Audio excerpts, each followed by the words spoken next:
My dear brothers and sisters, the Holy Prophet Muhammad, peace be upon him, made it clear that if a person performs voluntary, nafil, worship, it is a very good thing. However, if a person does not perform voluntary worship, there will be no question in the hereafter about why they did not perform a particular nafil act. This is because the very definition of nafil is that if someone performs it, they will be rewarded, and if they do not, there is no sin.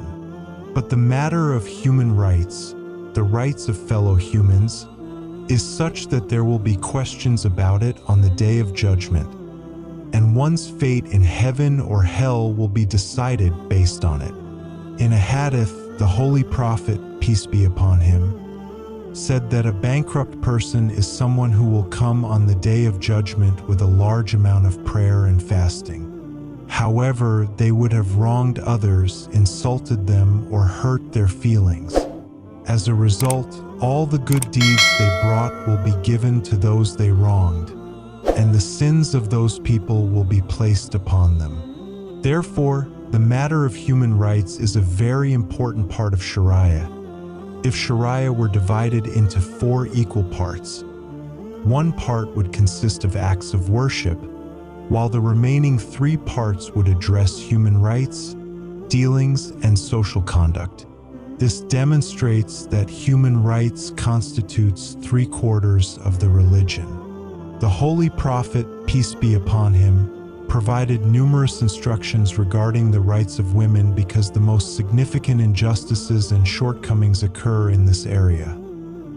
Before Islam and the teachings of the Holy Prophet, peace be upon him, women were treated as beings almost outside humanity, subjected to treatment similar to that of livestock. They were denied basic human rights, and their rights were disregarded in every matter.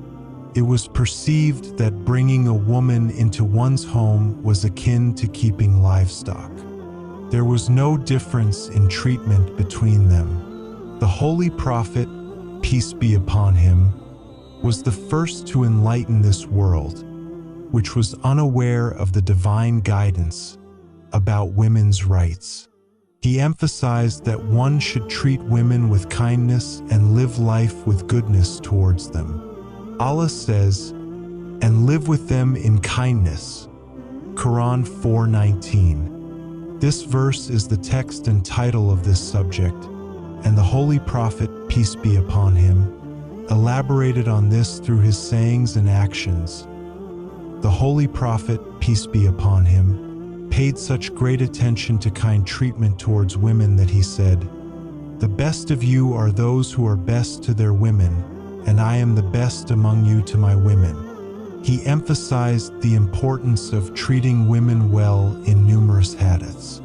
Abu Huraira, may Allah be pleased with him, reported that the Messenger of Allah, peace be upon him, said, "I advise you to be good to women.